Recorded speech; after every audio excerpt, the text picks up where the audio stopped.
What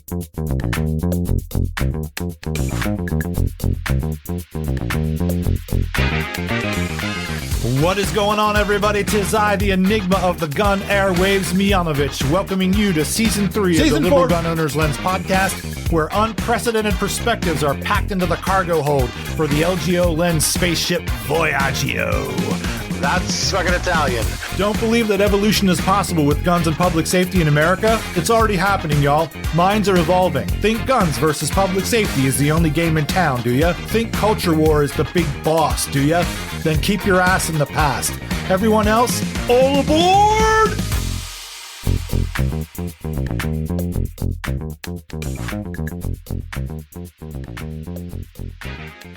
Hello, everybody. Welcome to another episode of the Liberal Gun Owners Lens podcast. It is Miyanovich. Today, I am introducing you to a discussion series with self-defense subject matter expert Alessandro Padovani. It is important to note that this series with Alessandro Padovani was originally recorded to be published on the Mang Dojo podcast, where we are dealing with men's issues and male psychology. So what I'm doing is I'm mirroring something from that framework over on the Mang Dojo, and I'm bringing it here. So there's going to be a little bit more sausage gravy on this discussion here than normal. Some of these discussions over in the Mang Dojo are going to be pertinent, and they're going to be important for the world of guns and self-defense. So I want to make sure that I share them in both podcasts because it would be too much of a hassle to try to reframe and re-record and so on and so forth. So just keep that in mind. Alessandro is a friend and a friend of the podcast, and he is a significant figure in the liberal gun-owning reality of which he and I work and move in. Alessandro has a company called Safer, Faster Defense. If you want Alessandro's full bio, you can go to saferfasterdefense.com and check that out. But Alessandro is a lifelong martial artist. He has been involved in so many different aspects of hand-to-hand fighting, from just bare hands to knives, all the way to the gun. He is also involved in professional security work, and he has a few cool things in his back pocket, some things that are coming up in the near future, things that he's developing that we're going to talk about. However, we will be talking today about male psychology, maleness, and martial responsibility, community responsibility, responsibility to kith and kin, and responsibility to society, as many times we might have to process or analyze the possibilities of majorly bad things happening with Homo sapiens because of our leaders, because of the people that lead our hierarchies. This is a common problem for Homo sapiens, and it is a common challenge and a historic challenge for Homo sapien males. Currently, we are having an analysis and discussion on the potential existential threats that are represented by the Trump administration and their blitzkrieg of bullshit. This is going to be core to the discussion between Alessandro and myself. There's not much more I can say about it. We are not perfect men. We are not perfect thinkers. We don't have all of the answers. But what matters is that we are at 80% of awesome. We are trying to do awesome things, and we're able to operate at about 80%. We're chopping it up. We're analyzing it. We're talking about it, and we're giving perspectives, and this is what matters in this instance. So I see tremendous value in this. I'm not sure where else in the world these conversations are happening. There's not much more I can say about it. Why don't you just jump on inside the conversation here and grab some of that gold. So join me, won't you, for this very important discussion with self-defense subject matter expert Alessandro Padovani. How are you doing? Is everything okay in your life? Personal, yes. Social, we had better years where the descent into fascism wasn't so quick. But it's like, I think for most people, who are able to critically think about things and more than just I don't even know, man. Like I've been like so disappointed by people inability to go past their belief system, right? Like, and so right? Because like I have good friends that they may not have voted for Trump, but they definitely were like more of a RFK kind of people and so on and so forth. And it's just like, and I understand, given the history and so on and so forth, but like, how do you not fact check the main source of your belief system, right? Because like, it's like, oh yeah, no, I love to see, those long interviews on podcasts of the candidates, right? Because then you get to really know them, get a feel for them, right? Blah, blah, blah. And I go, yeah, no, that's a fair way to do it, but like, you may want to check some of those claims, right? Because like, it's so easy to see where, where things are misinterpreted, where things are like left out, right? And so, yeah, it's just very disappointed, that people are really they're not trying to go past their bias, right? Like it takes you like a minute and a half on Google to debunk a lot of this BS, but they don't spend a minute and a half on Google. It's like, And so, yeah, it's been a little bit taxing. It's like Groundhog Day.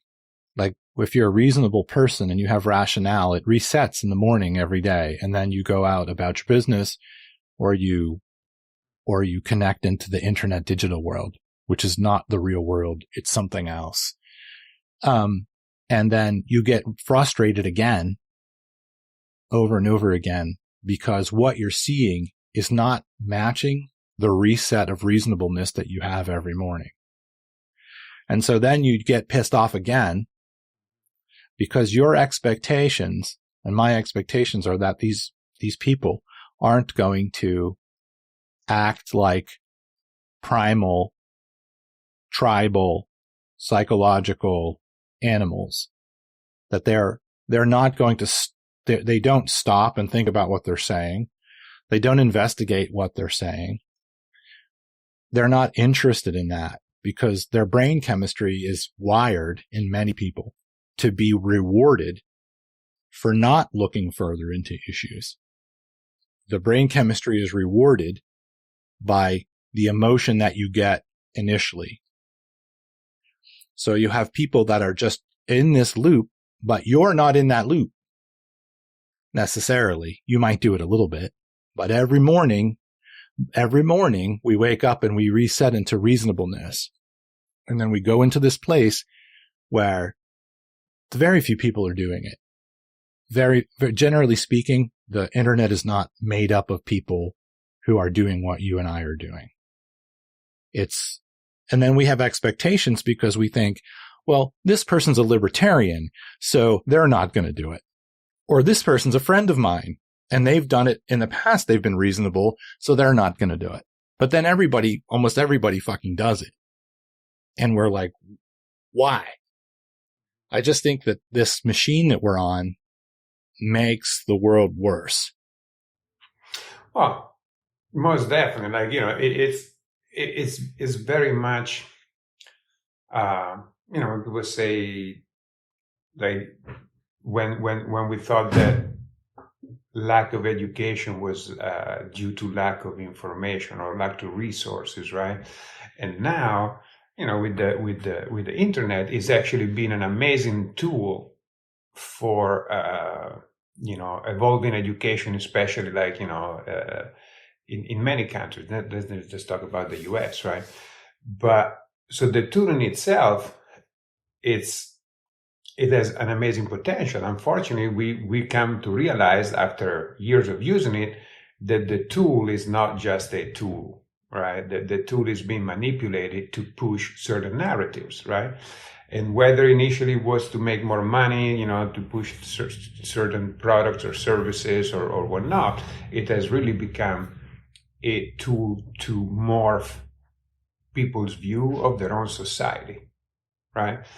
And I think that's where it really comes in on the negative, like when we're seeing the negative of the World Wide Web, right? Because there is still a ton of positive about it. Like anybody can go on it and learn about anything, right? That alone is pretty amazing, especially when you think about developing countries where, if they have a laptop, they have all the libraries in the world at their disposal. So, we don't want to throw away the baby with the bathwater, but it's unfortunate that it took us so long to realize that tool was being manipulated, right? First for profit, and now for political power, which of course turns into profit anyway. And that, I think, is kind of like one of the frustrating things, one of the tragedy of this, right? Like anything else, like if you use it purely, it's an amazing tool for society.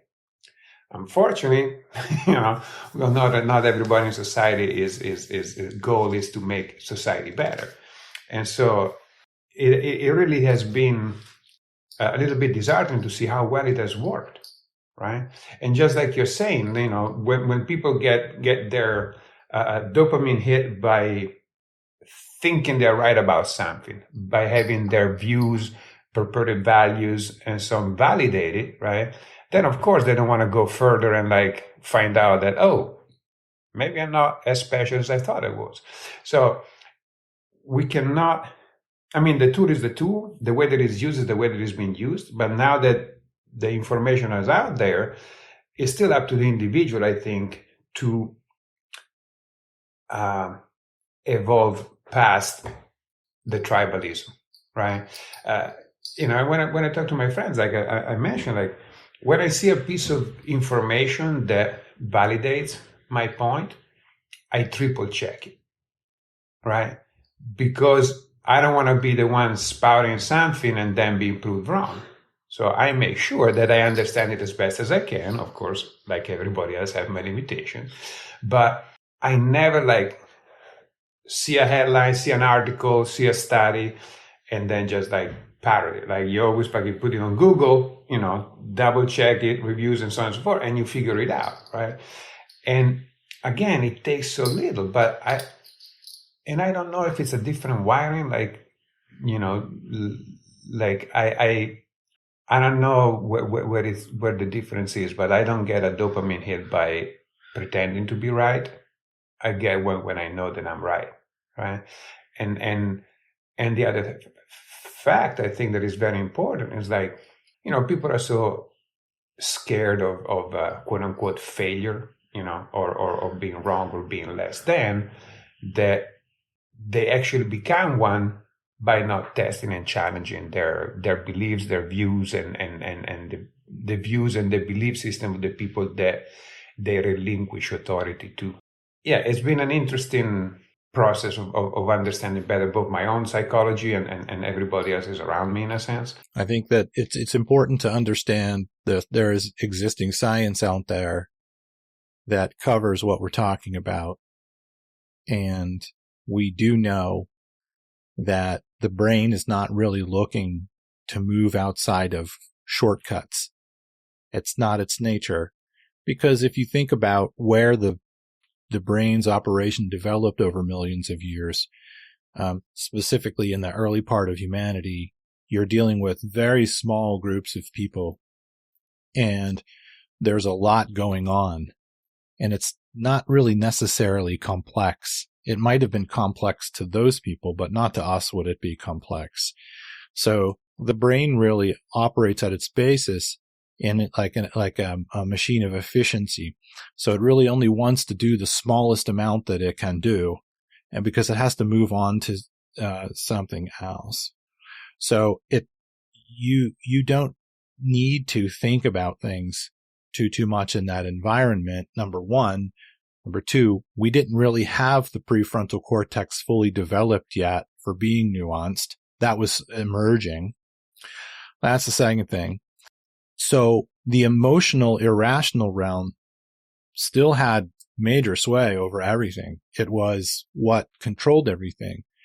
And we also know that the appearance of being right in the short window matters more than being right.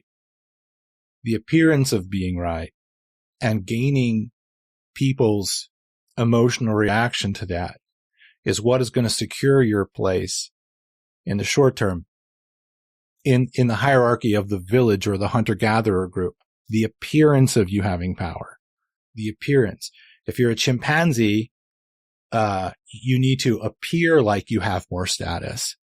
Those who don't even appear to have more status get pushed down the ladder very fast.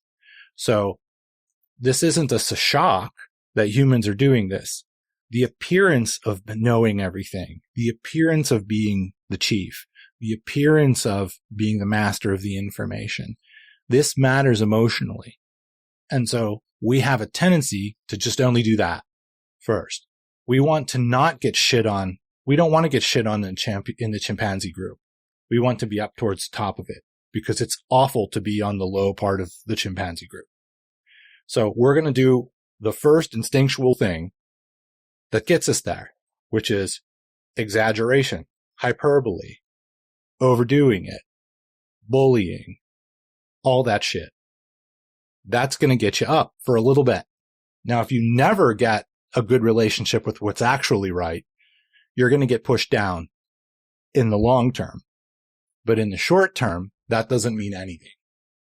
So it isn't a wonder like what we're seeing. We have just never had a nuclear version of it with this fucking machine. And we are not doing well, like whatsoever. Like it could unravel us as a species, as a society, for sure. For sure it could. It could completely fuck everything up. So it's something I think about a lot. Now that's a really interesting point. That I hadn't thought about it that way before, right? But like I didn't realize that fake it till you make it was a evolutionary principle. You know? And it makes so much sense because if you think about it, like, you know, the first position of power in a group was like the guy that can hunt best, the guy that can pretend to understand why there is thunder and rain and so on, right? So the shaman figure, right, the holy man figure and so on, they were the first at faking it really well. And then you get, you know, that the people invest you with that authority, like because that's the thing that is really interesting. Like in any coup attempt, any kind of a dictatorship, like the first level of power is given to you, right? And then they take the rest, right? But just like in this case, right? You know, it really makes a lot more sense, you know, that like you're saying, the appearance of being right or the appearance of, you know, understanding, or the appearance is the first default, right? But then once you give up that agency over your life because, you know, you gave power to this individual, then yeah, it's only going to escalate for the worse, right? Because the first level of power you gave them was based on falsity, right? And so, and the fact that people that lie and get power, they're emboldened to lie more and to, you know, to get more of it, right? Yeah, it is interesting, actually. Very interesting. It's rewarded. Mm-hmm. That's rewarded. But the thing that makes it tricky is you notice that kind of power never lasts. It's always cycling through. And that's because it's not based in the long-term knowledge of what's real and what's right and what's true. And it's not based in that. It's partially based in that. And humans will use the number one thing that humans use to gain power through these short-term bursts of bullshitting or exaggerating. And the number one tool for that is mythology. So, and mythology always has just enough truth in it to hook people. But mythology is at least half not true. So whatever hooks the people in the short term, whatever gets their emotions involved in it, and whatever gels the emotions together, and whatever gets the people that are seeking to be in power up. That's the machine that the brain is going to use. And it's not like this is only happening now. And it's not like this is only happening now that we have the modern state, the modern country, the modern city state. This has been happening the whole fucking time we've been a species.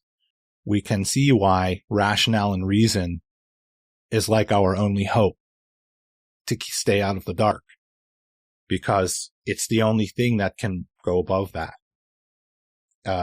Just the capacity to be objective, to have the long-term view, to break out of the primitivism.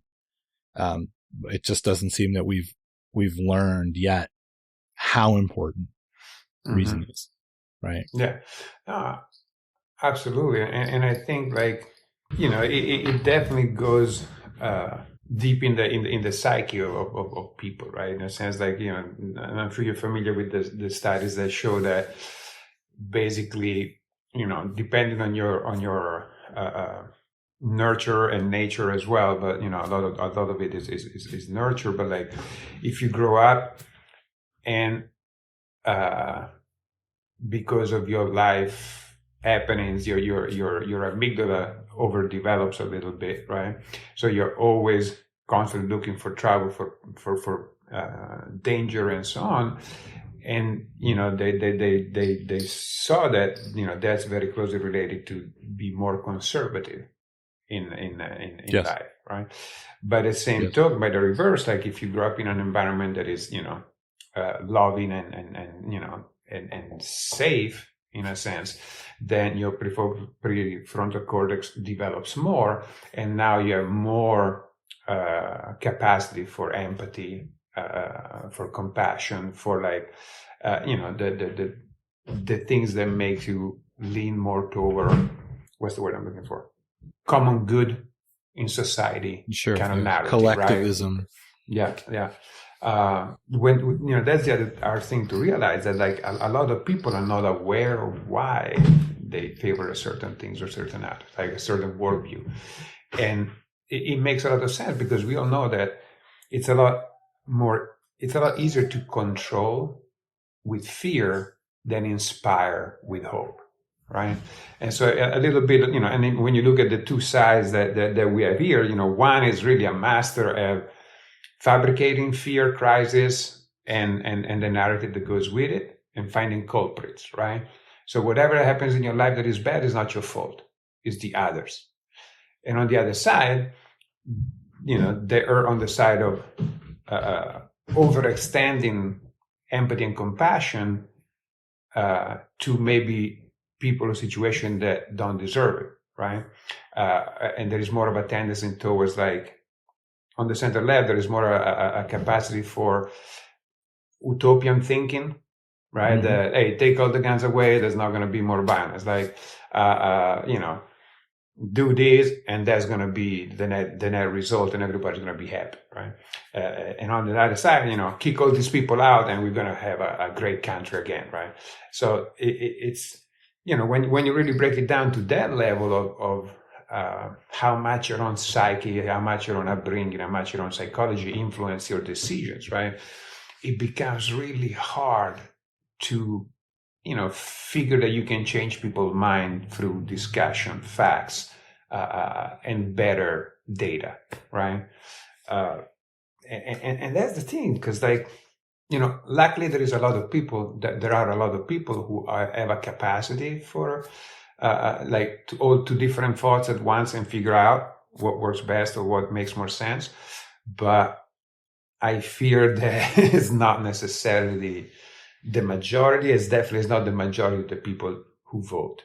I just had John Van Driel was on recently, and he's involved in school security, school shooting mitigation, threat assessment. Right, he's a high-level guru, and in his hiring practices, he said to me, he always tries to beware of people with passion, which sounds like not a very liberal thing to say. Like, people want passion, right? Or maybe it just sounds like maybe it's not even a liberal issue, but typically I would think people centered to left are like, yeah, we need to have passion for this, and passion for marginalized people, and passion for the environment. And But oftentimes passion, a lot of passion in a person just means that they're not going to have the psychological capacity for nuance, and they're going to end up in many cases being more problematic than helpful, because nuance and objectivity and long-term strategy, and being able to see your own blind spots really does matter. But passion, if someone's highly passionate, it can be problematic. So this is what we have on both sides of the reality, is we have people who have beliefs and they have a lot of passion, and they're going to choose that passion is going to drive them. And that's a positive. That's a positive. Passion can be a positive, but it can also be a tremendous negative, particularly if you add that into this intensifier of the digital reality. So I think that's also important, is to understand that when people have passion, that's not always a great thing. When they have this massive conviction and motivation for whatever it is, it can lead to worse results. Oh, absolutely. Because I think like passion being an emotion, right, it can obfuscate your intellect, right? So you can then come to conclusion, to decision, to processes that make sense on your passionate side, but they don't have any footing in reality, right? I'll give you an example. So my wife, Robin, she's a wildlife biologist, right? And, you know, in the world of wildlife biologists, they often encounter, you know, civilians, if you will, with a lot of passion for causes, right? The Mustangs in Nevada, or the cats, you know, on some islands, right? And so you have this group that organize, you know, we're going to feed the stray cats, we're going to do this. And the passion, you understand the passion, like they see an animal, that overdeveloped sense of empathy or compassion, and they want to feed, and they want to, but then what happens? These cats are detrimental to the native bird species, to a lot of different stuff, right? So their passion to preserve animals or the ecology actually is counterproductive, right? It's like when people don't want to eradicate invasive plants, right? Because you know, you're killing plants. No, but I'm killing plants that are killing the local plant ecosystem and so on. So, in a sense, like that level of passion is definitely detrimental and counterintuitive, right? Or not counterintuitive, but like, you know, and again, and because people have that level of passion, they feel, you know, empowered and entitled. So what I like to use, that to switch the angle, is like there is a big difference between passion and purpose, right? And so, you know, it's beautiful to have passion for what you do, what you believe in, and so on. But like, purpose is really what you want to focus on, right? So if my purpose is to create a mutual aid society, like a group of people that will come together in time of needs, and so on and so forth, I need to be pragmatic about it. Purpose allows for pragmatism. Passion sometimes does not, right? Passion closes avenue of discussions. You know, purpose needs to open them up, because if your purpose is to create that, you need to meet, you know, manage and all the resources, all the people and so on to get to your end result, right? And so, now I was mentioning, just yesterday, a friend of mine, like, you know, after after the election and so on, like I made a very conscious decision, right? Because the first 4 years of this guy, I was angry, like, for a lot of the time, right? And this time around, because it's so clear how they operate, how they got to where they are and so on, like, I'm not shocked about it anymore, right? I mean, I was really shocked, but like, it's not like, you know, oh, okay. And so in order not to give up to despair, because you see all, you know, this shit going on, you know, I realized that, you know, I needed purpose, right? And talking to a couple of friends of mine that came to the Mutual Aid Society event and so on, we're talking about, like, you know, my friend Chris was saying, well, you know, purpose is an antidote to despair, right? And then we met a friend that hosted the event. He was like, well, you know, community is an antidote to despair as well. And so, you know, we are going forward with the Mutual Aid Society to create, going to create kind of an intentional community, when people put resources at this person, property, and, both for training, for learning stuff and so on and so forth. But this purpose and community as an antidote to despair has been instrumental in helping me maintaining a more positive attitude, focusing on building something rather than focusing on the distraction of the system and the democracy as it is. And by being focused on the positive, by being focused on building, for me and other people involved, of course, it's a lot easier to manage our emotion on the daily. Like what you were saying about, like, you every day you reset your expectation, right?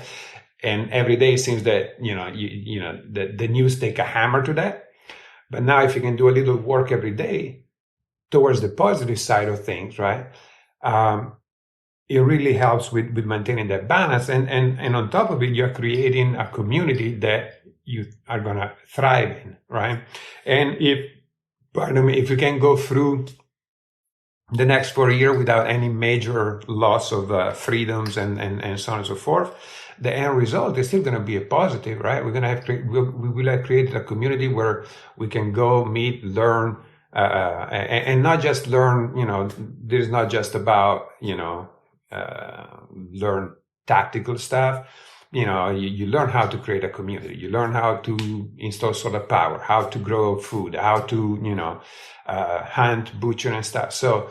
You have a band when you invite people from the community around you, like, to share in the food that you're growing or in the cider that you're making, in the tanning process, whatever the situation may be, a lot of medical training and so on. So all of this has really helped us staying on the positive side of things while keeping our eyes really open wide to see, how the situation is progressing. First and foremost, the sky's not falling. Mm-hmm. It didn't fall from 2016 to 2020, and it's not going to fall now. Mm-hmm. At the end of this 4 years, society won't be completely destroyed. If society gets completely destroyed, it will take longer than 4 years. Mm-hmm. But I think we're going to find after 4 years that society is not completely destroyed. Everything else is about management, psychological management.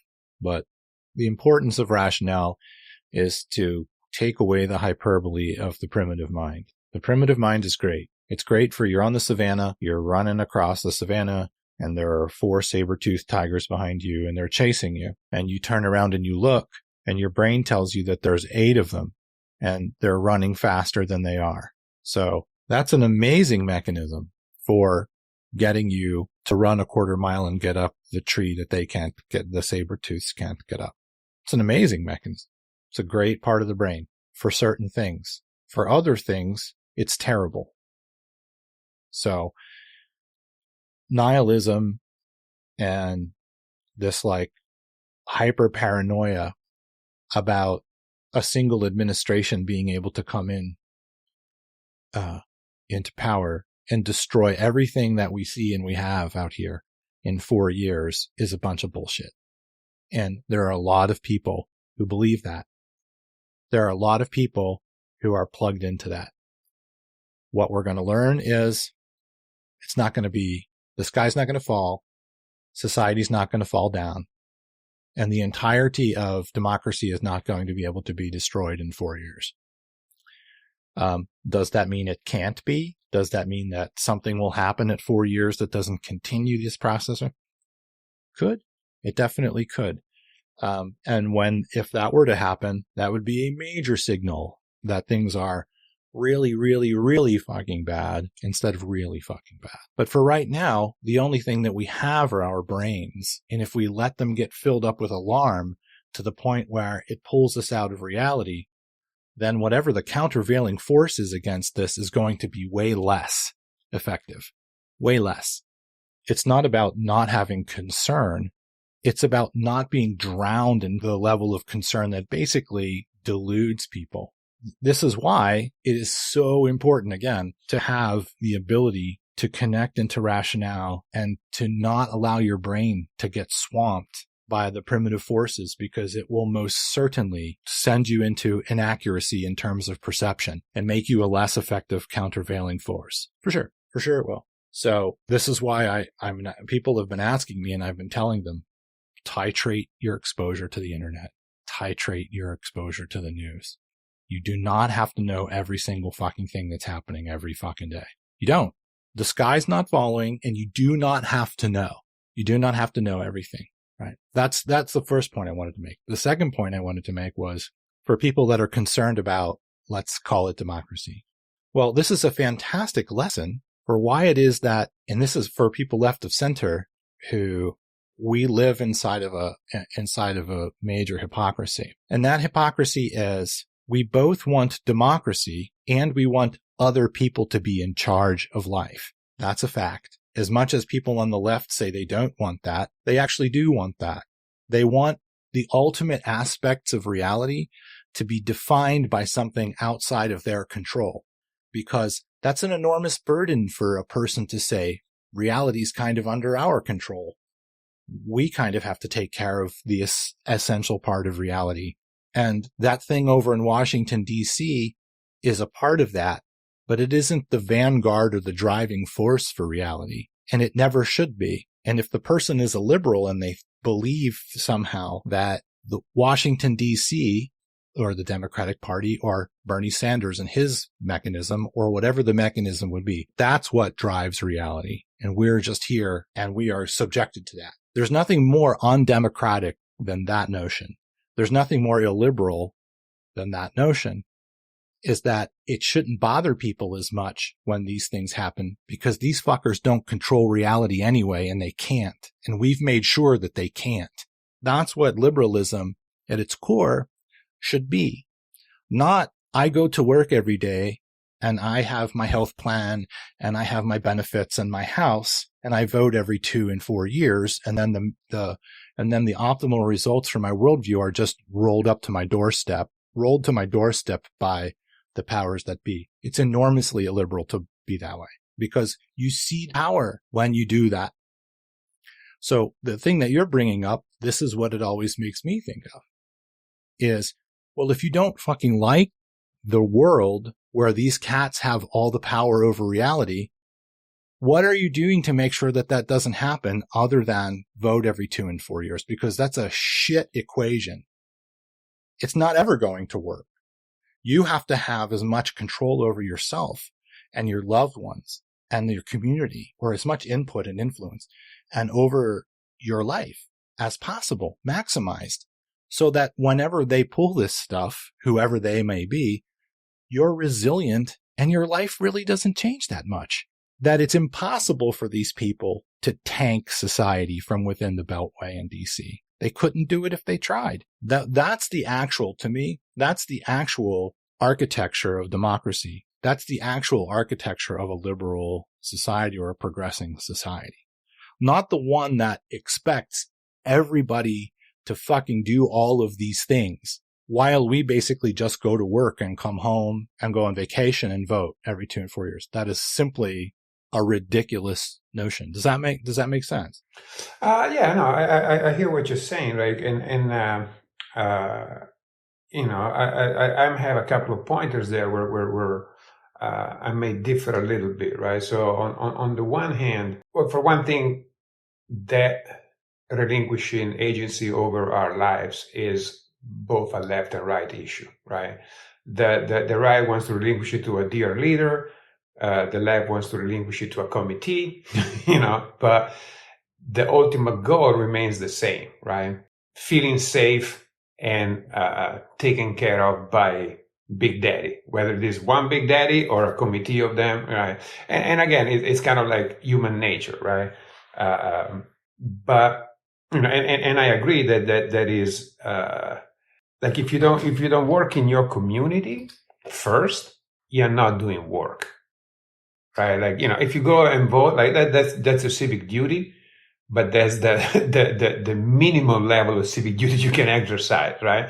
And so, if you're a part of a society that works better, you need to invest more time and resources, just like you're saying, it start with your family, start with your village, start with your group, but you need to be part, going back to Gandhi, be the change you want to see in the world, right? Otherwise, you're just a one big actor who complains a lot, right? Now, so I think that's very important. Now, on the 4 years are not enough to destroy society. I agree that it's not enough to destroy society. Their goal is not to destroy society, right? But their goal is to establish control over society in a dictatorial way, right? Limiting resources and so on. But part of it is because that attracts their base, right? That's the basis of their power. And, especially when we talk about evangelical, they don't want a fair world. They want a world that reflects their version of what reality should be, right? So they don't want democracy to begin with. And so I think that 4 years are plenty of time, and history kind of like shows us that 4 years are plenty of time to destroy a democracy, not a society. They don't want to destroy society because there's no money in a ruined society, right? That's why the doomsday civil war, blah, blah, blah. There's no economic interest, I think, into something like that, into that scenario. There is a lot of financial economic interest in a scenario where the controls are in place and the people in power can better exploit society, right? And so I think like the first term, what kept democracy alive was General Mills refusing unlawful orders to go and quell protests, right? So that was the first step for me, like coming from Italy, like growing up, traveling and seeing, and being a little bit interested in history and society and so on. You see, the first step for any coup is to get the army on board, right? That did not happen. They learned their lessons, MAGA learned their lessons, and they're setting up to actually put all the people in power that will allow unlawful orders to go forward. So now the resilience of our democracy stands in whether Congress can actually find like a little gumption and stand up to that bullshit. And if the people, failing that, if the people are going to be less than apathetic and actually take to the street if it's getting worse, right? I guarantee you, if something like this was going on in France, there would have millions of people in the street already. I don't know what the fuck is wrong here that there is like 100 people protesting. There is this, there is that. Like, I'm not necessarily prone to worry. Right? I really am more of a cautious optimist on most things. But the dynamics that they're putting forth now are very troubling, are very worrisome, right? And likely they're so inept at the economic things that they may piss off enough people so that they lose the support for the more extreme actions, right? But putting people in power that said out loud they're going to go for political opponents, right? Firing people with experience and so on at the Pentagon, putting people that are going to toe the line is extremely problematic. Now, luckily, our society, the American society, the armed forces and so on are pretty big on freedom, right?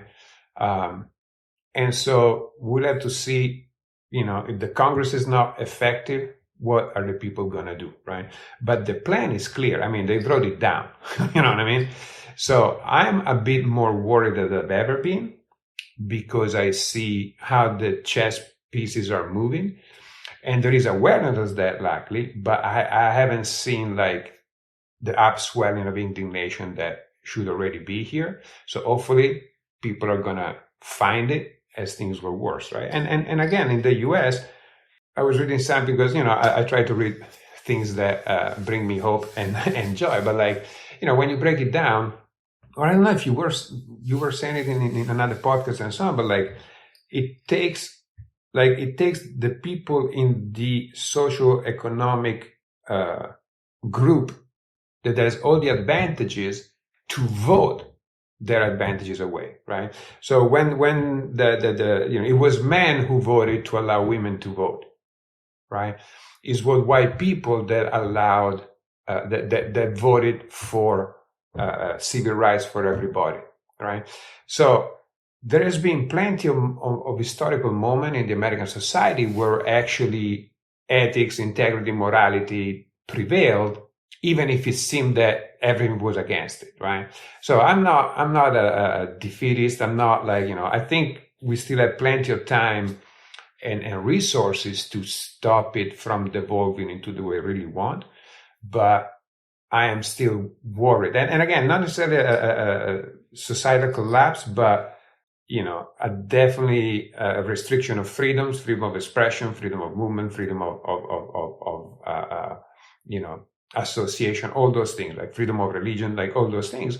And I am kind of worried because I see a lot of people that would be that mean, right? They would enjoy their positions as the new capos, if you will. So that's why I'm a little bit more worried than I've been so far. Right, but it's not overwhelming your brain. No. Is it trying to overwhelm your brain? Oh, absolutely, absolutely. I mean, like, dude, the doom scrolling is like, it's so effective, right? I mean, right? Yeah, and I find myself, I really try, like, I find myself managing my time on screen, And I tell you what, like the first time around was a lot worse, right? Like this time I'm actually better able to control that pattern, right? So I will look, in the morning, when I go to work and I start working, as I drink my coffee, I'll look at, any major thing. Then I try not to look at it for the rest of the day. In the evening, I have another look at it, right? But I still I still find myself just going, I'm going to say 15 minutes and then it's like 45 minutes, right? And so it definitely is a very powerful, mechanism. But the fact of the matter is that, again, it's almost a little bit like voting and like preparing, your community and so on. You have to make the effort to step away from it. Like once you have the knowledge, so the definition of wisdom? One of the definitions of wisdom that I really like is wisdom is the practical application of knowledge, right? Mm-hmm. And that to me is like, oh, yeah, that makes a lot of sense. So the algorithms are there. You know how your reward system in the brain works. Now do something about it, right? And sometimes you have to tear yourself out because it's like watching a car crash, like watching something. Like your brain needs more and more of a hit of that, right? And so no, I'm fully vulnerable to it, like the rest of us. We're born to be vulnerable to it. Yeah.